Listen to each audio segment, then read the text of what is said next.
Ang batang yon, ang aurang lumalabas sa kanya.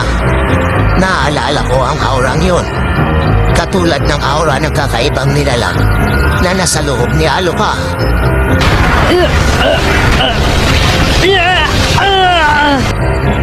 Napakalakas na aura. Mukhang gagamitin niya na ang kapangyarihan na tumapos kay Neferpito at sa halimaw na sumalubong sa amin kanina.